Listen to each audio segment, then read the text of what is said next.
नमस्कार मित्रों, आज के इस वीडियो में एक बार फिर से आप सभी का बहुत बहुत हार्दिक स्वागत है। आज हम काव्य शास्त्र के अंतर्गत काव्य दोष के महत्वपूर्ण तत्व, जहां से आपकी परीक्षा में प्रश्न पूछे जाते हैं, तो उन सभी महत्वपूर्ण तत्वों को अब तक की सबसे आसान ट्रिक की सहायता से याद करने का प्रयास करेंगे। तो जैसा कि स्क्रीन पर आप देख पा रहे हैं, काव्य दोष। बात करें काव्य दोष की, तो काव्य दोष का शाब्दिक अर्थ होता है काव्य का दोष। आप कह सकते हैं काव्य या कविता का जो दोष होता है, दोष माने होता है कमी, तो आप कह सकते हैं काव्य या कविता में जो कमी होती है उसी को हम काव्य दोष कहते हैं। तो मोटे शब्दों में आप कह सकते हैं कि काव्य या कविता की जो कमी होती है उसे ही हम काव्य दोष कहते हैं। जिस प्रकार से किसी व्यक्ति में बेईमानी, लालच, कामचोरी आदि अवगुण से उसकी मानवीय शोभा में कमी हो जाती है, उसी प्रकार से जब काव्य के जो तत्व होते हैं और काव्य के तत्वों में किसी प्रकार की कोई कमी हो जाती है, तो उस काव्य की जो शास्त्रीय सुंदरता होती है, जिसे आप कहते हैं काव्य गुण, तो काव्य गुण में कमी आ जाती है। इसलिए जरूरी होता है कि जो काव्य दोष हैं उसे पहचानें और आप ऐसा करें कि आपके जो काव्य हैं उस काव्य में दोष की संख्या कम हो। तो चलें, सबसे पहले हम लोग देखेंगे काव्य दोष की परिभाषा, कि आखिर काव्य दोष की परिभाषा क्या है। तो वे तत्व जो रस के आस्वादन में बाधा उत्पन्न करते हैं। पहली बात आ गई कि वे तत्व जो रस के आस्वादन में बाधा उत्पन्न करते हैं अथवा रस का अपकर्ष करते हैं, जिससे काव्य की शोभा घटती है, उसे काव्य दोष कहते हैं। मैंने एक ही परिभाषा ली है और इस परिभाषा में आपको काव्य दोष की सारी चीज़ें आ गई हैं, ठीक है ना। अगर आपको लिखित रूप में कोई प्रश्न लिखना हो, उसका उत्तर देना हो, तो आप इसको दे सकते हैं कि वे तत्व जो रस के आस्वादन में बाधा उत्पन्न करते हैं अथवा रस का अपकर्ष करते हैं, जिससे काव्य की शोभा घटती है, उसे काव्य दोष कहते हैं। दूसरे शब्दों में आप कह सकते हैं कि काव्य रचना के अंतर्गत भाव की अभिव्यक्ति में अवरोध उत्पन्न करने वाले तत्व जो हैं काव्य दोष कहलाते हैं। इसे भी आप देख सकते हैं। अब काव्य दोष से संबंधित कुछ विशेष बातें हैं जिन्हें हम लोग यहाँ पर देखेंगे। बात करें काव्य दोष का सर्वप्रथम उल्लेख, तो काव्य दोष का सर्वप्रथम उल्लेख जो है भरत मुनि ने अपने नाट्यशास्त्र में किया था, है ना। तो इसे भी दिमाग में रख लीजिएगा। और काव्य दोष की विस्तृत विवेचना किसने की है, तो मम्मट जी ने किया है, इसे भी दिमाग में रख लीजिएगा। और काव्य दोष की सर्वप्रथम विस्तृत विवेचना और अध्ययन किसने किया है, तो वामन जी ने किया है। और आप इस चीज़ को अच्छी तरह से जानते हैं कि वामन जी ने चाहे गुण का हो चाहे दोष का हो, सब प्रकार से इन्होंने अलग तरीके से विवेचन किया है, ठीक है ना। तो वामन जी, और वामन जी को केंद्र में रख करके आप चाहे गुण या दोष का अध्ययन करेंगे तो आपको बहुत आसानी होगी, और हम लोग भी यही करेंगे आगे अभी, ठीक है ना। बात करें आपके परीक्षा में, तो आपके परीक्षा का जो पैटर्न होता है उसमें पहला प्रश्न तो आपका बनता है काव्य शास्त्र की परिभाषा, यानी कि काव्य के विषय में जो कथन दिए गए हैं विद्वानों द्वारा, आचार्यों द्वारा, ये। दूसरा, कभी कभी प्रत्यक्ष रूप से पूछ लिया जाता है कि भरत मुनि के अनुसार काव्य के दोष कितने हैं, ठीक है ना, या भामा के अनुसार काव्य के दोष कितने हैं, यहाँ से प्रश्न पूछ लेता है, ठीक है ना। और तीसरे प्रकार का जो प्रश्न होता है, जो सबसे अधिक पूछा जाता है, कि काव्य दोष के प्रकार, या एक उदाहरण दे दिया और पूछ लिया कि इसमें कौन सा काव्य दोष है, ठीक है ना। तो इन सभी बिंदुओं को हम लोग देखेंगे, क्योंकि यही से आपके प्रश्न पूछे जाते हैं। तो आप देख पा रहे हैं, सबसे पहले हम लोग बात करेंगे अग्नि पुराण कार्य, यानी कि अग्नि पुराण कार्य की बात करें तो अग्नि पुराण जो लिखने वाले हैं कोई एक नहीं है, कई लोग उसमें होंगे। अब कौन लोग हैं ये अज्ञात है, लेकिन 2800 ईस्वी पूर्व के आसपास से माना जाता है कि अग्नि पुराण की रचना हुई है। तो अग्नि पुराणकारों ने क्या माना, काव्य दोष की क्या परिभाषा दी, तो देखिए इनके हिसाब से है उद्वेग जन को दोष है। थोड़ा सा इसको देख लीजिएगा जो वर्तनी है, तो क्या है, उद्वेग जन को दोष है, यानी कि जो उद्वेग का जनक है ना, जो उद्वेग उत्पन्न कर देता उद्वेग, उसे हम लोग कहते हैं दोष। कब, जब हम लोग काव्य पढ़ते हैं और काव्य को पढ़ने से जब आपके चित्त में, आपके मन में उद्वेग माने चिंता उत्पन्न हो जाती है, तो उसे हम लोग कहते हैं ये काव्य का दोष है। और इसी उद्योग का अर्थ होता है आवेश, तहस नहस अराजकता फैलाने की बात आदि अगर आ जाए तो समझिए कि काव्य में दोष है। तो कहने का आशय है कि जो अग्नि पुराण के कार्य के अनुसार दोष क्या है, बोल रहे हैं उद्वेगजनक को दोष है, यानी कि उद्योग को उत्पन्न करने वाले, उद्योग माने आवेश, जोश, तहस नहस, है ना, यानी कि चित्त में चिंता अगर आपको उत्पन्न हो गई है तो किसी काव्य को पढ़कर तो समझिए उस काव्य में दोष है। तो इनके अनुसार, किनके अनुसार, अग्नि पुराणकार के अनुसार। आज से अग्नि उद्योग, अग्नि क्या है, उद्योग का जनक। उद्योग का जनक कौन, बोले सर अग्नि है। यानी कि जैसे आप देखिएगा उद्योग जन को दोष है, किसके अनुसार, आप तुरंत जो है चिन्ह लगा दीजिएगा अग्नि पुराणकार के अनुसार, ठीक है ना। तो ये आपने परिभाषा देखा, कथन देखा। चलिए दूसरे जो आपको आचार्य या विद्वान दिखाई दे रहे हैं वो हैं जयदेव जी, 13वीं शताब्दी में। आपने भी अग्नि पुराण का ही समर्थन किया है और उसी बात को स्वीकार किया है कि उद्योग जन को दोष है, यानी उद्योग को उत्पन्न करने वाला, चित्त में चिंता उत्पन्न करने वाला, तहस नहस की भावना उत्पन्न करने वाला क्या होता है, काव्य दोष होता है, ठीक है ना। इन्होंने बिल्कुल अग्नि पुराणकार का समर्थन किया है। चलिए आगे तीसरे जो आचार्य आते हैं भरत मुनि जी, 2री शताब्दी में इनका जन्म हुआ है। नाट्यशास्त्र इन्होंने लिखा है, 10 इन्होंने गुण बताए हैं। दोष की परिभाषा इन्होंने दी है और थोड़ा सा हटकर दी है। क्या दी है कि दोषः न अत्यर्थो ग्रह, दोषः न अत्यर्थो ग्रह, यानी कि दोष के बारे में अत्यधिक संवेदनशील नहीं होना चाहिए, है ना। तो ये बात इन्होंने कह दी है कि देखिए जो मुनि होते हैं ना, तो मुनि को जानते ही स्वभाव ऐसा होता है, तो मुनि का स्वभाव ऐसा है कि दोष के बारे में बहुत ज़्यादा, ठीक है ना, संवेदन होने की बात नहीं कहते हैं। तो दिमाग में रख लीजिएगा कि जो मुनि होते हैं वो मुनि क्या करते हैं, कहते हैं दोष के बारे में अत्यधिक जो है संवेदनशील नहीं होना चाहिए। तो इन्होंने परिभाषा दिया दोष है ना अत्यर्थो ग्राह, अत्यर्थो ग्राह, किसके अनुसार, भरत मुनि के अनुसार। कभी कभी ये परिभाषा पूछ ली जाती है कि दोष है ना अत्यर्थो ग्राह किसके अनुसार, तो आप फट से पूछिएगा भरत मुनि के अनुसार। दोष है ना अत्यर्थो ग्राह, दोष है ना अत्यर्थो ग्राह, तो भरत मुनि कर सकते हैं, ये क्ल्यू है, ठीक है ना। तो अर्थात दोष के विपर्य को काव्य गुण कहा जाता है। तो ये बात इन्होंने कही है। अगले जो विद्वान है भामा, जिन्हें हम लोग कहते हैं मामा, जो क्या करते थे, है ना, अच्छे काव्य अलंकार कहते थे। इनकी पुस्तक है काव्य अलंकार, ठीक है ना। आपने क्या किया, जो भरत मुनि है उनका समर्थन नहीं किया। उन्होंने क्या कहा कि दोष के प्रति बहुत संवेदनशील नहीं होना चाहिए, और इन्होंने कहा कि नहीं, दोष युक्त काव्य को कुपुत्र की भांति निंदा का पात्र बताया कि अगर किसी का काव्य दोष युक्त है, यानी कि दोष उसमें है, तो उसकी क्या करिए, निंदा करिए। कैसे निंदा करिए, जैसे एक कुपुत्र की निंदा हम लोग करते हैं वैसे करिए, ठीक है ना। और उससे भी बड़ी बात उन्होंने कह दी कि सादोष रचना साक्षात मृत्यु के समान है।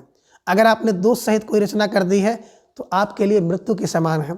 अर्थात रचना ऐसी होनी चाहिए कि जिसमें कोई दोष ना हो। किसने कहा, भामा जी ने कहा। तो इसे भी दिमाग में रख लीजिएगा।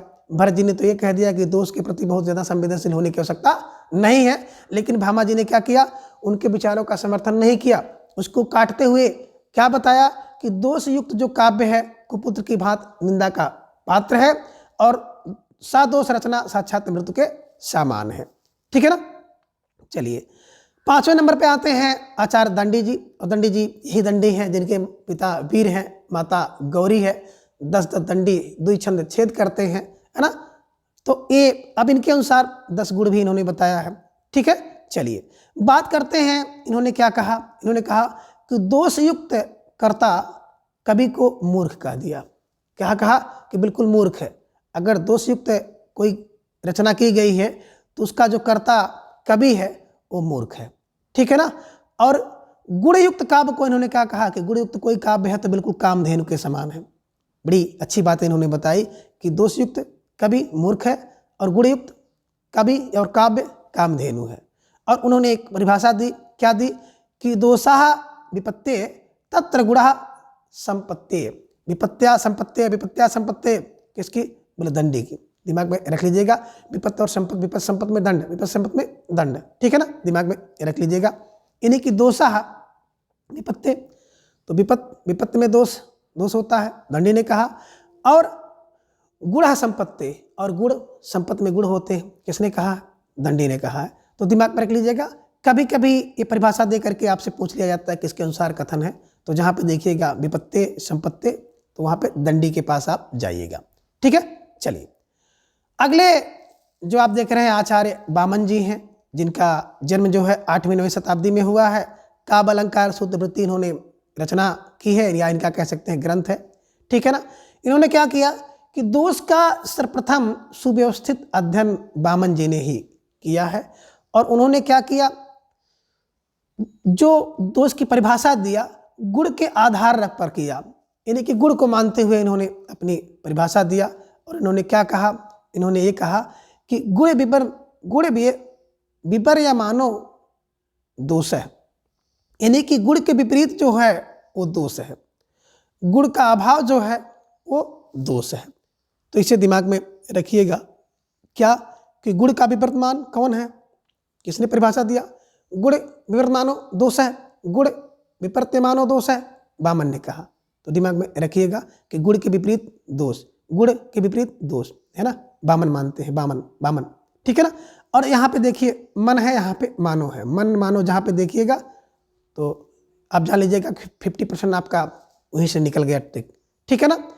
तो गुण का विवर्तमान दोष वामन ने माना है। ठीक है ना। गुण के विरुद्ध दोष होते हैं, गुण का अभाव दोष होता है। ठीक है, चलिए इन्हीं कि इन्होंने गुण को आधार पर माना है, दोष की परिभाषा दी है।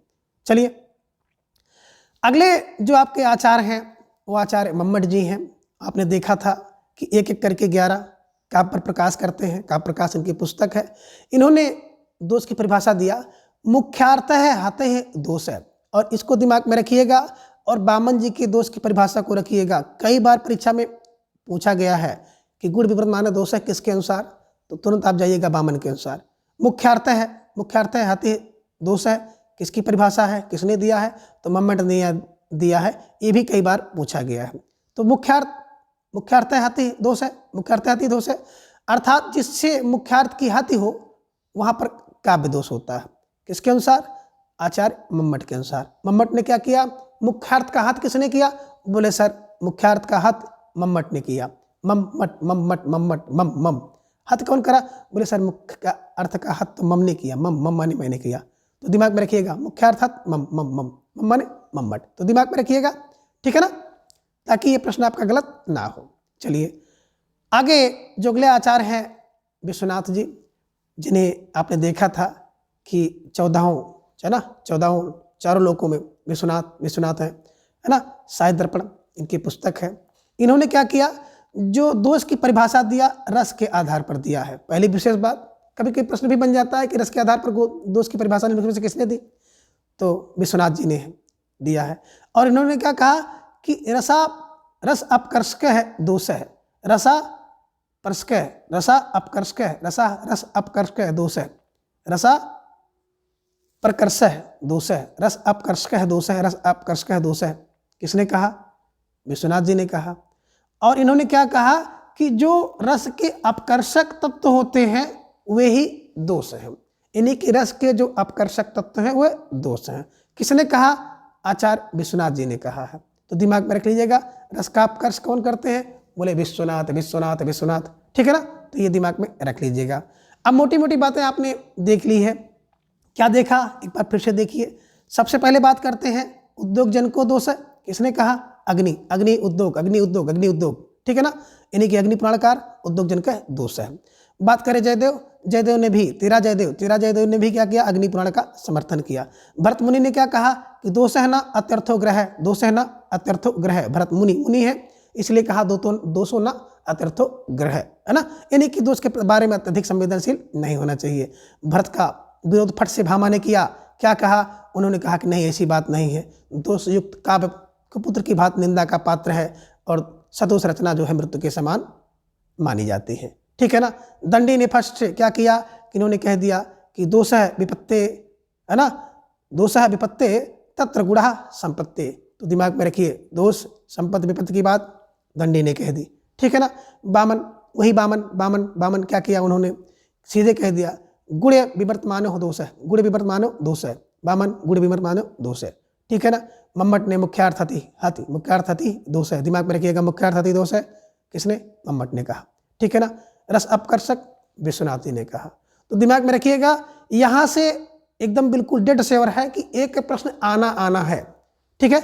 चलिए आगे कुछ हिंदी के भी आचार्य हैं जिन्होंने इसकी परिभाषा दी है, जिनमें सर्वश्री हैं केशवदास जी। तो केशवदास जी की बात करें तो इन्होंने दोष की परिभाषा दिया है कि राजत रंग न दोष जुत कविता बनिता मित्र कुंदक हाला ज्यों गंगा घाट अपवित्र। तो दिमाग में रख लीजिएगा कि राजत रंग न दोष बिन कविता बनिता मित्र, जैसे गंगा घाट अपवित्र हो जाता है। तो दिमाग में रखिएगा कि केशव की पंक्ति है। कभी कभी ये पूछ लिया जाता है कि निम्नलिखित में से किस आचार्य के अनुसार, ठीक है ना, काव्य के दोष बताए गए हैं। तो ये किसकी पंक्ति है, केशवदास की पंक्ति है, ठीक है। अगले जो आचार्य हैं वो है श्रीपति जी। और उन्होंने कहा कि जा पदार्थ के दोष थे अच्छे गुण न साई, दूषण को ताको कहत श्रीपति। देखिए श्रीपति नाम आ गया, श्रीपति पंडित साई। तो दिमाग में रखिएगा कौन, दूषण को ताको कहा श्रीपति पंडित साई। अच्छे गुण नाई, अच्छे गुण नाई तो श्रीपति पंडित साई क्या कहते हैं, दूषण कहते हैं, दूषण माने दोष कहते हैं, ठीक है। ये दिमाग में रखिएगा। और आगे डॉक्टर नागेंद्र जी ने कहा है कि मूल रूप में रस और गौण रूप में अर्थ, शब्द और अर्थ का अपकार करने वाले तत्व दोष कहलाते हैं। मोटी बात देखिएगा, ये डॉक्टर नागेंद्र जी ने कहा कि मूल रूप में रस का और गौण रूप में किसका, शब्द और अर्थ का जो अपहार करते हैं वही तत्व क्या है, दोष है। किसने कहा, नागेंद्र जी ने कह दिया। बहुत बड़ी बात कह दी है कि मूल रूप में रस का और गौण रूप में शब्द और अर्थ का अपहार करने वाले जो तत्व होते हैं वे दोष कहलाते हैं। तो इसे भी दिमाग में रखें। अब आगे काव्य के दोषों की संख्या को हम लोग देखेंगे कि किस आचार्य के अनुसार काव्य के दोषों की संख्या कितनी है। कभी कभी यहाँ से प्रत्यक्ष रूप से प्रश्न पूछ लिया जाता है कि भरत के अनुसार कितने दोष हैं, भामा जी के अनुसार कितने दोष हैं, रुद्रट ने किसने काव्य के दोष बताए हैं, आदि आदि प्रश्न बनते हैं। तो सबसे पहले आप देख रहे हैं भरत मुनि ने 10 काव्य के गुण बताया है, तो इन्होंने 10 काव्य के दोष भी बताए हैं। अब कैसे दिमाग में बैठाएं, तो एक दिमाग में अपने क्लू रख लीजिएगा कि जो मुनि होता है ना वो बराबर सबके प्रति बराबर दृष्टिकोण रखता है, ठीक है ना, क्योंकि मुनि है तो मुनि का पक्षपात नहीं होता किसी के प्रति। ये मोटी मोटी बात दिमाग में रखिएगा। इसलिए क्या किया इसने, 10 गुण और 10 दोष दोनों बताया है, ठीक है ना। तो मुनि का बराबर हिसाब है, 10 गुण 10 दोष। आगे बात करते हैं मामा यानी कि भामा, क्या बताया, 6 गुण बताया था और इन्होंने 3 काव्य के दोष बताया, 3। अब 3 दोष क्या है, चूंकि इनके देखेंगे मामा, तो मामा में 3 वर्ण हैं, भामा है 3 वर्ण यानी 3 अक्षर हैं, तो इन्होंने क्या बताया, 3 दोष बताया। और क्लू निकालिएगा कि सामान्य दोष, वाणी दोष, अन्य दोष। तो दिमाग में रख लीजिएगा कि मामा की जो वाणी है, भामा की वाणी है, तो भामा की वाणी में सामान्य रूप से 3 दोष हैं, 3 दोष हैं। और 3 दोषों के अंतर्गत कुल कितने आ जाते हैं, कुल 23 दोष आ जाते हैं। इसे भी दिमाग में रखिएगा कि 3 प्रकार के दोष तो हैं लेकिन उसके अंतर्गत 23 दोष बताए गए हैं, ठीक है ना, दिमाग में रख लीजिएगा। किसके अनुसार, बोले भामा के अनुसार, ठीक है। आगे अगले आचार्य हैं रुद्रट जी। तो रुद्रट जी की बात करें तो इन्होंने 26 दोष बताया है और 4 भागों में वर्गीकृत किया है। इन्हीं के रुद्र के अनुसार काव्य दोष 4 हैं। कौन, पद दोष, वाक्य दोष, अर्थ दोष और पद वाक्य दोष। तो 4 प्रकार के दोष और 4 प्रकार के दोषों में कुल 26 दोष इन्होंने बताया है। किसने, रुद्रट ने, 4 और 26 दिमाग में रख लीजिएगा। वहाँ पे आपने क्या देखा, वहाँ पे आपने देखा था भामा का 3 और 23, ठीक है। चलिए आगे अग्नि पुराणकार की बात करें तो यही अग्नि पुराणकार है ना, जिन्होंने क्या बताया था, 18 काव्य के गुण बताया था। और हम लोग कहते हैं ना कि जितने पुराण उतने, ठीक है ना, कितने पुराण है, 18 पुराण है, तो पुराण के अनुसार कितने गुण हैं, 18 गुण है, 18 गुण। काव्य के कितने गुण, 18 गुण। लेकिन दोष इन्होंने कितना बताया, दोष तो इन्होंने बताया कि 3 दोष हैं, है ना। तो अग्नि पुराणकार जो कि अज्ञात है, कई लोग रहे होंगे, तो उन्होंने क्या बताया, काव्य का 3 दोष बताया कि शब्द दोष, अर्थ दोष और रस दोष, ठीक है ना। और सर्वमान भी यही है, ठीक है ना, कि 3 दोष काव्य के 3 अंतर्गत 3 दोष होते हैं। एक तो शब्द से संबंधित, अर्थ से संबंधित और रस से संबंधित 3 दोष। ठीक है ना, तो अब दिमाग में रखिएगा। अब आगे देखिए अग्नि पुराणकार। बात करें अग्नि पुराणकार के अनुसार तो अग्नि पुराणकार मतलब अग्नि पुराण को लिखने वाले जो लोग हैं वो अज्ञात हैं। उन्होंने जब हम लोग काव्य गुण पढ़ रहे थे तो हमने बताया था पुराणों की संख्या 18, तो 18 गुण हैं। यानी कि अग्नि पुराणकार के अनुसार बात करें हम लोग काव्य के गुण 18 थे, है ना, और पुराण भी 18 हैं, तो हम लोग ट्रिक में दिमाग में रखे थे। ठीक है ना। दोष कितना बताया? दोष इन्होंने बताया कि 3। क्यों 3 बताया? तो एक क्लू निकाल लीजिएगा। 3 जैसे अग्नि देख रहे हैं ना, अग्नि, अग्नि में 3 वर्ण हैं, 3 अक्षर हैं, तो इन्होंने क्या बताया कि 3 दोष बताया, शब्द दोष, अर्थ दोष और रस दोष। और वर्तमान समय की बात करें तो सबसे ज़्यादा इसी मत को स्वीकार किया जा रहा है, इसी मत को माना जा रहा है कि शब्द दोष है ना, शब्द से संबंधित, अर्थ से संबंधित और रस से संबंधित दोष। ठीक है ना, तो 3 दोष दिमाग में रखिएगा। अग्नि, अग्नि में 3 वर्ण, 3 अक्षर, तो अग्नि 3 दोष बताती है। ठीक है, यानी कि अग्नि पुराणकार के अनुसार काव्य के 3 दोष हैं, शब्द दोष, अर्थ दोष और रस दोष। परीक्षा में आ जाए तो आप 3 को क्लिक करिएगा। ठीक है, अब आगे हैं आचार्य दंडी जी। दंडी जी ने क्या बताया? काव्य के गुण तो 10 बताया, दासे दंडी, दासे 10 गुण, दासे दंडी, दासे 10 गुण, लेकिन दोष जब बताया तो उन्होंने 11 दोष बताया। तो दिमाग में रख लीजिएगा कि दंडी ने क्या किया, गुण तो 10 बताया लेकिन दोष 1 बढ़ा दिया, 11 दोष बता दिया। तो दंडी 11 दोष, दंडी जी के अनुसार कितने काव्य के 11 दोष हैं, तो दिमाग में रख लीजिएगा। ठीक है, चलिए अगले जो आचार्य हैं वामन जी हैं, और वामन जी ने काव्य का जब गुण की बात की गई तो इन्होंने काव्य के 20 गुण बताए थे, 10 शब्द और 10 अर्थ से संबंधित, कुल 20 गुण थे। लेकिन दोष की बात करें तो देखिए भाई, जो व्यक्ति ज़्यादा गुण गिना देगा तो दोष उनके पास कम होंगे। तो जाहिर सी बात है कि जब 20 थे इन्होंने गुण बता दिया तो दोष कम बताएंगे, दोष इन्होंने 2 बताया। ठीक है ना, 20 गुण और 2 काव्य दोष बताया इन्होंने। अब 2 दोष कौन कौन से बताया? एक इन्होंने बताया कि शब्द दोष, और दूसरा इन्होंने बताया पदार्थ दोष। यहाँ पदार्थ का मतलब कोई वस्तु नहीं है, बल्कि पद और अर्थ से संबंधित जो दोष होते हैं उन्हें इन्होंने पदार्थ दोष कहा है। तो दिमाग में रख लीजिएगा कि वामन वही वामन जो क्या बताते हैं, 20 काव्य के गुण बताए, 10 शब्द 10 अर्थ के। अब देखिए भैया, कोई व्यक्ति जो है गुण जब ज़्यादा बता देगा तो निश्चित रूप से जो उसके दोष होंगे कम होंगे। ऐसे दिमाग में रखिएगा कि वामन में 20 गुण होते हैं तो 2 दोष भी होगा। ठीक है ना, 20 गुण 2 दोष। ठीक है ना। अब 2 दोष कौन है? एक तो शब्द दोष और दूसरे पदार्थ यानी कि पद और अर्थ से संबंधित दोष। ठीक है ना। और फिर इसका उपभेद भी इन्होंने किया है, और इसके उपभेदों में 20 उपभेद में विभाजित किया गया है। तो दिमाग में रखिएगा 20 गुण, ठीक है ना, 2 दोष और फिर 20 उपभेद उसके किए हैं। किसने किए हैं? वामन जी ने किए हैं। तो प्रश्न थोड़ा सा अंदर भी जा करके देख लीजिएगा, कभी कभी प्रश्न थोड़ा सा डीपली भी पूछा जा सकता है। ठीक है ना, कि वामन जी ने कितने उपभेद बताए हैं? तो 20। ठीक है ना, किसके? काव्य दोष के। काव्य दोष कितने? 2 हैं। गुण कितने हैं? 20 हैं। तो ठीक है, दिमाग में रख लीजिएगा। अगले आचार्य हैं मम्मट जी, जिनका जन्म 11वीं में, एक एक करके 11 का पर प्रकाश करते हैं, हम लोग पढ़े हैं। ठीक है ना। गुण कितना इन्होंने बताया था? 3 गुण बताया था। ओज, प्रसाद और माधुर्य 3 गुण बताया था। तो देखिए मम माने मेरे अनुसार 3 गुण हैं तो 3 दोष भी होंगे। क्या होंगे? 3 दोष इन्होंने बता दिया। तो दिमाग में रखिएगा, है ना। कौन? मम्मट एक एक करके ना, देखिए एक एक करके 11 किए हैं। तो इन्होंने क्या किया? जो मम्मट जी ने क्या किया? मम्मट ने बैलेंस किया, है ना। देखिए इनके नाम में 3 माह हैं, 3 माह हैं। अब 3 माह हैं तो 3 माह आप कह सकते हैं इनके दोष भी 3 है, और इसकी प्रशंसा करें तो 3 गुण हैं। ठीक है ना। तो दिमाग में रखिएगा कि मम्मट जी ने क्या किया? दोनों को बैलेंस बना दिया। 3 गुण, ओज, प्रसाद, माधुर्य, और 3 काव्य के दोष भी बताए हैं, शब्द दोष, अर्थ दोष और रस दोष। तो दिमाग में इसको भी रखिएगा कि मम्मट की बात करें तो 3 गुण, ओज, प्रसाद, माधुर्य, 3 दोष, शब्द, अर्थ और रस। और इसके साथ ही मम्मट जी ने क्या किया? 70 उपभेद भी बताया है। तो दिमाग में इसे भी रखिएगा। ठीक है ना।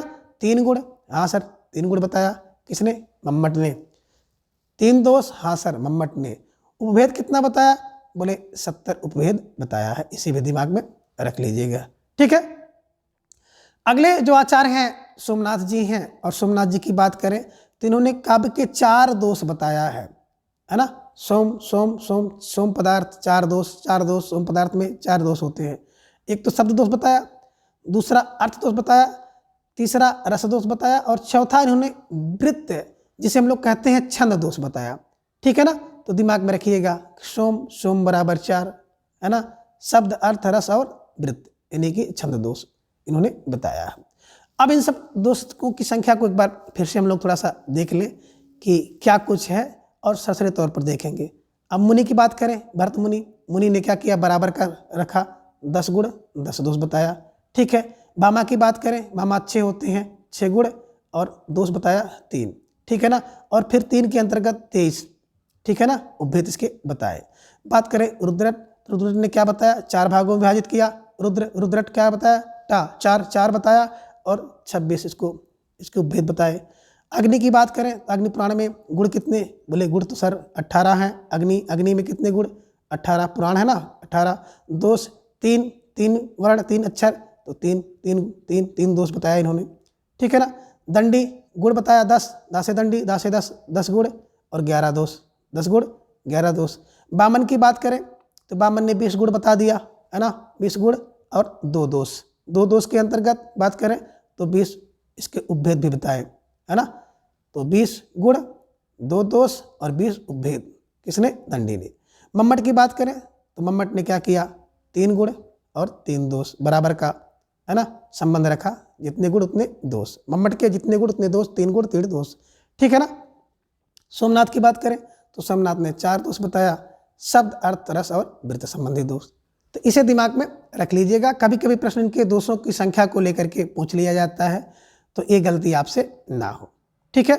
आगे देखिए, बात करें दोष से संबंधित कुछ विशेष बातें हैं कि आचार्य जिनका नाम है आनंद वर्धन जी ने काव्य दोष ना कह करके उसके स्थान पर अनौचित्य शब्द का प्रयोग किया है, यानी कि अनौचित्य, काव्य दोष नहीं, काव्य का अनौचित्य शब्द का प्रयोग किया है। किसने, आनंद वर्धन जी ने किया है। बात करें गुलाब राय ने 7 काव्य दोष बताया है, इसे भी दिमाग में रख लीजिएगा। और एक बड़ी मोस्ट इंपॉर्टेंट बात है कि भारतीय काव्य शास्त्र, मम्मट एवं अग्नि पुराणकार, ये तीनों ने क्या किया है कि काव्य के 3 दोष बताए हैं, शब्द अर्थ और रस दोष, जो कि वर्तमान समय में यही माना जा रहा है और इसी को सर्वसम्मति से स्वीकार किया गया है। ठीक है ना। तो दिमाग में रख लीजिएगा कि भारतीय काव्य शास्त्र और मम्मट और अग्नि पुराणकार के अनुसार काव्य के दोष 3 हैं और 3 में कौन है, शब्द अर्थ और रस दोष है। ठीक है ना, इसे दिमाग में रख लीजिएगा। और इसे आप कह सकते हैं ना कि असर है, 3 असर है। क्या है, किसी चीज़ का असर जो होता है ना, असर 3 दिन तक होता है। पहला आ से अर्थ, सा से शब्द, रा से रा, असर 3। किसी का दोष हो ना तो 3 दिन तक असर करता है। आ से अर्थ, सा से शब्द दोष, रा से रा। ठीक है ना। किसका, भारतीय काव्य शास्त्र, मम्मट और अग्नि पुराण के अनुसार काव्य के दोष 3 हैं। ठीक है ना। अब हम लोग आगे देखेंगे कि शब्द दोष कौन कौन से हैं। कभी कभी प्रश्न आपका यही बन सकता है कि निम्नलिखित में से कौन सा एक दोष जो है शब्द दोष के अंतर्गत आता है। ठीक है ना। तो देख लीजिएगा कि शब्द दोष के अंतर्गत कौन है। परिभाषा थोड़ा सा देखिए कि जहाँ काव्य में अनुचित पदों का प्रयोग किया जाए वहाँ शब्द दोष या आप उसी को पद दोष कहते हैं। ठीक है ना। और शब्द दोषों की संख्या आप देख रहे हैं निम्नलिखित हैं, जिनमें पहला आप देख पा रहे हैं श्रुति कटुत्व दोष, जिसे आप कह सकते हैं कि सुनने में ही कड़वा लगे, कर्कश लगे। चित्त संस्कृत यानी कि व्याकरण सम्मत नियम के विरुद्ध हो। आ प्रयुक्त तत्व दोष, आ समर्थ तत्व दोष, निहितार्थ दोष, अनिश्चितार्थ दोष, अप्रतित्व दोष, क्लिष्टत्व दोष, अश्लीलत्व दोष यानी कि अश्लील शब्दों का प्रयोग किया जाए। ग्रामत्व दोष, जिसमें ग्रामीण या गंवारी भाषा या शब्दों का प्रयोग किया जाए उसे आप कहते हैं ग्रामत्व दोष। आगे है न्यायार्थ दोष, है ना, न्यायार्थ दोष, आक्रमत्व दोष, दुष्कर्मत्व दोष, न्यून पदत्व दोष। कई बार परीक्षा में पूछा गया, न्यून पद मैंने कुछ पद ही कम कर दिए जाएं, और अधिक पदत्व दोष यानी कि जिसमें पदों की संख्या अधिक हो, ज़्यादा हो जाए, उसे आप कहते हैं अधिक पदत्व दोष। आई थिंक जो है 2016 में जो टीजीटी का पेपर हुआ था उसमें अधिक पद से संबंधित जो है दोष का उदाहरण दिया गया था और पूछा गया था। ठीक है ना। तो इसे दिमाग में रखें। आगे अर्थ दोष या पदार्थ दोष के आप देखने को मिलेंगे, जिनमें प्रकार हैं पुनरुक्ति दोष, दुष्कर्मत्व दोष, आपुष्टित्व दोष, ग्रामत्व दोष, ये दोनों में है, शब्द दोष में और अर्थ दोष में, दोनों दोष में मिलता है। संदिग्ध दोष, कष्टार्थ दोष, नियम प्रतिकृत दोष, प्रसिद्ध विरुद्ध दोष है ना, और विद्या विरुद्ध दोष, संकाक्ष दोष और सहचार भिन्न दोष। और इसके अलावा जो तीसरा प्रकार है रस दोष। तो आज के इस वीडियो में बस इतना। अगली वीडियो में हम इसके एक एक भेद को अर्थ और उदाहरण सहित जानेंगे। तब तक के लिए धन्यवाद, नमस्कार, बाय।